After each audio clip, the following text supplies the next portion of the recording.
இப்போது சமாதான ஏஜி சபையின் தலைமை போதகர் பாஸ்டர் ஆர் கிளாரன்ஸ் மருதையா அவர்கள் தேவனுடைய செய்தியை கொண்டு வருவார்கள். கிறிஸ்துவுக்கு அன்பானவர்களே, இந்த நாளிலேயும் இந்த ஊடகத்தின் மூலமாக உங்களை சந்திப்பதில் மகிழ்ச்சி அடைகிறேன்.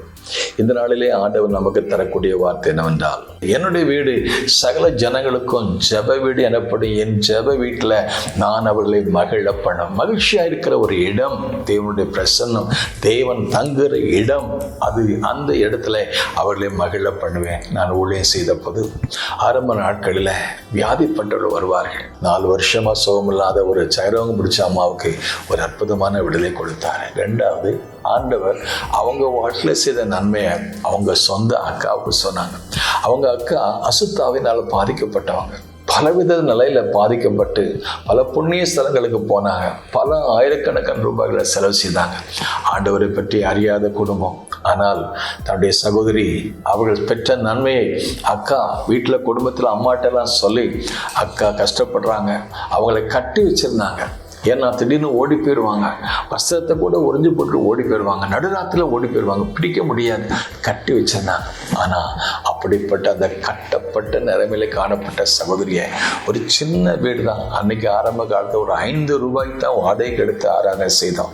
ஆண்டவர் செய்த பெரிய காரியம் தெரியுமா? அன்னைக்கு ஒரு 10-20 பேர் கூடி ஆராதனை செய்தோம்.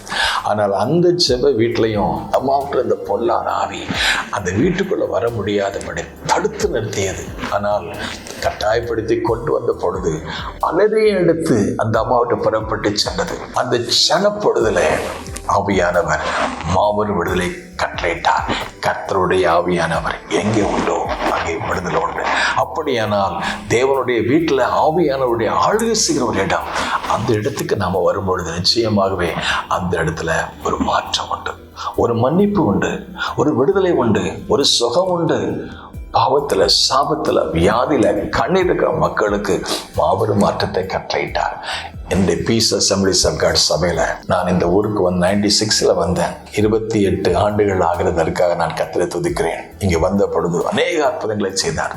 அதில் ஒன்று, ஒரு அம்மா சிறுநீர் எப்போ பார்த்தாலும் போயிட்டே இருக்கும். அவங்கள கண்ட்ரோல் பண்ணவே முடியாது. எங்கே போய் கீழே உட்கார்ந்தாங்களோ 5 நிமிஷத்துக்குள்ள அவ்வளவு இருக்கிற இடமெல்லாம் நனைஞ்சு போகும். ஒரு தண்ணீரை போல அந்த இடத்த நினைச்சிருவாங்க. பல இடங்களுக்கு போனாங்க, புண்ணிய ஸ்தலங்களுக்கு போனாங்க, ஒன்று நடக்கலை. ஆராதனைக்கு வந்தாங்க, கலந்து கொண்டாங்க. ஒரு ஓரமாக ஒரு தூண் பக்கமாக உட்கார்ந்துருந்தாங்க. அங்கே ஜெபித்த போது பாடல், துதி, ஆராதனை எழுமின பொழுது தேவனுடைய மகிமை பிரசன்னம் வந்து இறங்கின பொழுது இதுவரை நடக்காத மாபெரும் காரியத்தை அந்த அம்மாவுடைய வாழ்க்கையில் செய்தாங்க. படிக்காதவங்க தான், அவங்களுடைய சொந்த தொழில்னா அவங்க பொதுவாக இந்த வீதிகளை சுத்தம் பண்ணுற வேலை செய்வாங்க. ஆண்டவரே, இந்த ரோடுகளில் இருக்க குப்பையை நான் பிறக்கிற ஆடு, ஆனால் என் குப்பையை நீங்கள் எடுத்து போட்டு எனக்கு ஒரு விடுதலை தாங்கன்னு சொல்லி கண்ணீரோட கதறி அழுது ஜெபம் பண்ணாங்க. படிப்பு இல்லாதவங்க தான், பணம் இல்லாதவங்க தான், மக்கள் மத்தியில் செல்வாக்கு இல்லாதவங்க தான். ஆனால் ஆண்டோடைய சமூகத்தில் வந்தபோது மாபெரும் காரியத்தை கர்த்தர் செய்தார். அந்த அம்மாவுடைய கண்ணீருக்கு பதில் செய்தார். மாபெரும் அற்புதத்தை செய்த பொழுது ஓடி வந்து மகிழ்ச்சியோடு சொன்னாங்க, ஐயா, என் ஜெப வீட்டில் அவரை மகிழ பண்ணுவேன்னு சொல்ல வார்த்தைப்படி என் வாழ்க்கையை மாற்றி அமைச்ச தெய்வம். பல ஆயிரக்கணக்கான ரூபாய்களை செலவு செஞ்சு பார்த்தேன், யாராலும் சொல்ல முடியல. இந்த இயேசு நல்லவர், என் பாவத்தை மன்னிச்சு என் நோயை குணமாக்கி என் வாழ்க்கையில் பட்ட கஷ்டத்தினை காப்பாற்றினார். ஆண்டவருக்கு நன்றி சொன்னாங்க. இதனால தேவனை நம்பி வந்தாங்க, தேவனுடைய வீட்டுக்கு வந்தாங்க, விடுதலை பெற்றாங்க. நீங்களும் தேவ பிரசனத்துக்கு வாங்க, தேவனுடைய ஆலயத்துக்கு வாங்க. அவருடைய வீட்டில் எல்லாம் சம்பளமாக, அவருடைய சமூகத்தில் பரிபூர்ண ஆனந்தம், அவருடைய பழுது பார்சத்தில் நித்தியமான பேரும் உண்டு. May God bless you.